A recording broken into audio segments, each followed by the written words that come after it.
ಅಗ್ನಿ ನಡೀತಾ ಇದೆ, ಗಂಗೆ ನಡೀತಾ ಇದೆ. ಈ ವಿಷಯಗಳನ್ನು ನಾವು ಅರ್ಥ ಮಾಡ್ಕೊಂಡು ಅದನ್ನ ಅರ್ಥ ಮಾಡ್ಕೊಳ್ಳೋಕ್ಕೋಸ್ಕರ ಪ್ರವಚನ. ಪ್ರತಿಯೊಬ್ಬ ಮನುಷ್ಯ ಭಗವಂತನ ನೆನೆಸ್ತಾನೆ, ಪ್ರತಿಯೊಬ್ಬ ಮನುಷ್ಯ ಭಗವಂತನ ಧ್ಯಾನ ಮಾಡ್ತಾನೆ. ಅಂದ್ರೆ ಭಗವಂತ ಯಾರು ಅನ್ನೋ ಒಂದು ಪರಿಚಯ ಇಲ್ಲ. ಅರ್ಥ ಆಯ್ತಾ? ಪರಿಚಯ ಇಲ್ಲದೆ ಇರೋದ್ರಿಂದ ಏನಾಗ್ತಾ ಇದೆ, ಏನೋ ಹಿಂದಿನ ಕಾಲದಿಂದ ಸಂಪ್ರದಾಯಬದ್ಧವಾಗಿ ನಡೀತಾ ಬಂದಿದೆ, ಮಾಡಬೇಕು, ದೇವ್ರ ಪೂಜೆ ಮಾಡಬೇಕು, ಮಾಡ್ತಾ ಇರ್ತೀವಿ. ಪರಿಚಯ ಗೊತ್ತಾಗಬೇಕು. ತಂದೆ ಯಾರು, ಮಕ್ಕಳು ಯಾರು ಪರಿಚಯ ಇರುತ್ತಾ ಇಲ್ಲ? ತಂದೆ ಮಕ್ಕಳು ಪರಿಚಯ ಇರಲ್ವಾ? ತಂದೆ ಕಂಡ್ರೆ ಮಕ್ಕಳು ಇವ್ರ ತಂದೆ ಅಂತ ಗೊತ್ತಾಗಲ್ವಾ?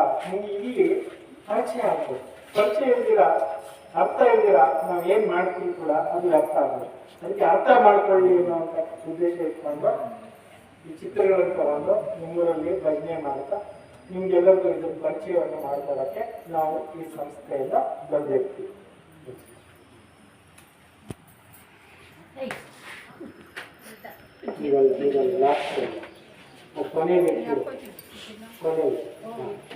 ಈಗ ಶಿವ ಅಂದ್ರೆ ನಾವೆಲ್ಲರೂ ಕೂಡ ಪೂಜೆ ಮಾಡ್ತೀವಲ್ಲ, ಶಿವ ಅಂದ್ರೆ ಇದ್ರಲ್ಲಿ ಯಾರು ಶಿವ?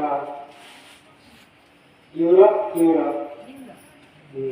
ನೋಡಿ ಯಾಕೆ ವರ್ಷ ಶಿವ ಅಂದ್ರೆ ಇವರು ಯಾರು? ಇವರು ತ್ರಿಮೂರ್ತಿಗಳು ಮಾಡ್ತಾರೆ. ಇವರು ಶಂಕರ, ಇವ್ರಿಗೆ ತಪಸ್ವಿ ಅಂತೀವಿ, ಇವ್ರಿಗೆ ಯೋಗಿ ಅಂತೀವಿ, ಇವ್ರು ಯೋಗೇಶ್ವರ ಅಂತ. ಇವರು ಈ ಭೂಮಿ ಮೇಲೆ ಅವತಾರ ತೆಗೆದುಕೊಂಡು ಅವ್ನು ಇಟ್ಕೊಳ್ಬೇಕು, ಅವ್ನು ಬಿಡ್ಬೇಕು. ಟೀಕೆ ಮಾಡ್ತಾ ನಾನು ಹೇಳಿದ್ ಮಾಡ್ಬೇಕಷ್ಟೇ, ಸುಮ್ಮನೆ ಬಹಳ ಟೀಕೆ.